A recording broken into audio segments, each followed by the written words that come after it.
Olá, hoje iremos acompanhar o Evangelho segundo São Mateus, capítulo 17, do versículo 22 ao 27. Naquele tempo, quando Jesus e os seus discípulos estavam reunidos na Galileia, ele lhes disse: O Filho do Homem vai ser entregue nas mãos dos homens. Eles o matarão, mas no terceiro dia ele ressuscitará. E os discípulos ficaram muito tristes. Quando chegaram a Cafarnaum, os cobradores do imposto do templo aproximaram-se de Pedro e perguntaram: O vosso mestre não paga o imposto do templo? Pedro respondeu: Sim, paga. Ao entrar em casa, Jesus adiantou-se e perguntou: Simão, que te parece? Os reis da terra cobram impostos ou taxas de quem? Dos filhos ou dos estranhos? Pedro respondeu: Dos estranhos. Então Jesus disse: Logo os filhos são livres. Mas, para não escandalizar essa gente, vai ao mar, lança o anzol, e abre a boca do primeiro peixe que tu pescares.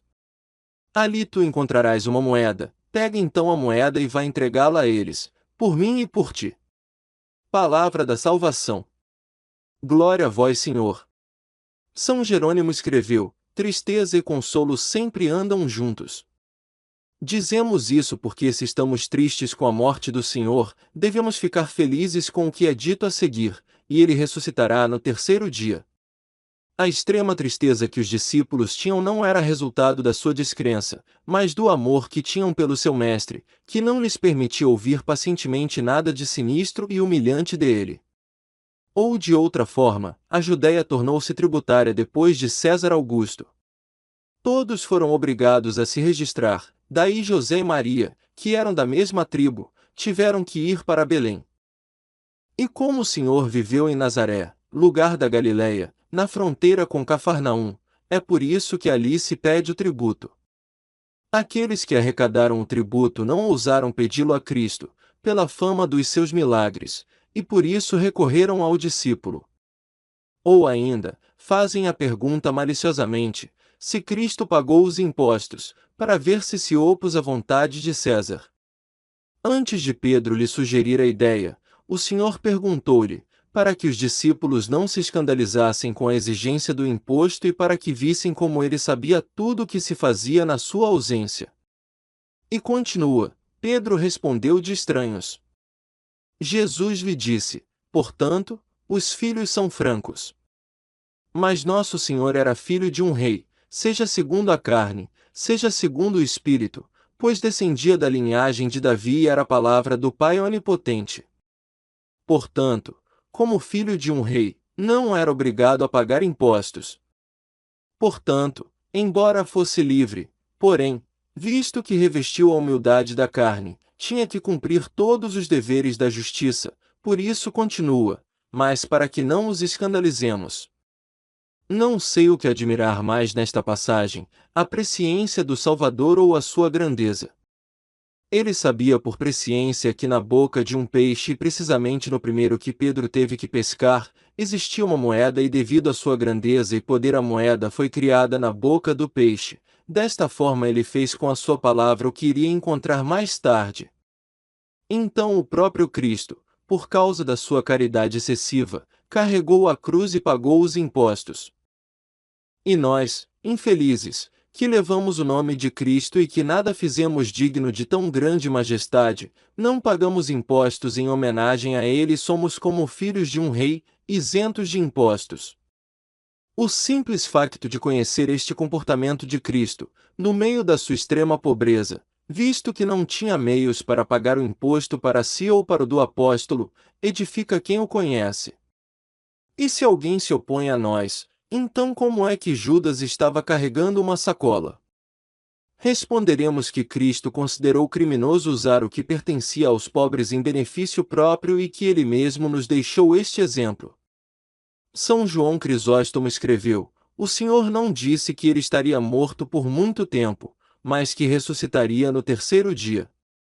Quando o Senhor ordenou que matassem todos os primogênitos dos egípcios, o Senhor recebeu tributo da tribo de Levi, em comemoração a esse fato.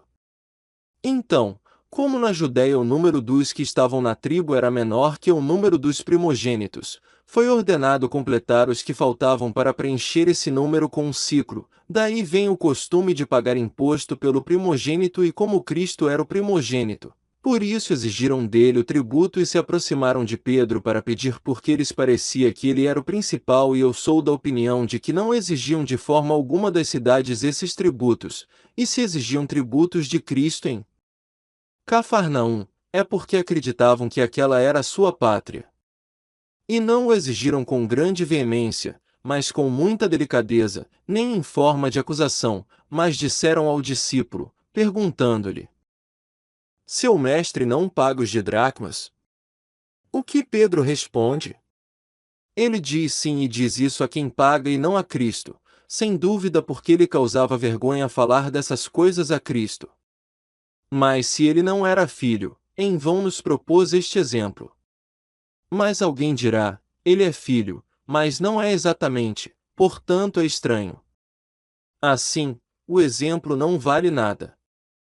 Eu diria que Cristo não está falando aqui dos filhos em geral, mas dos filhos naturais e próprios.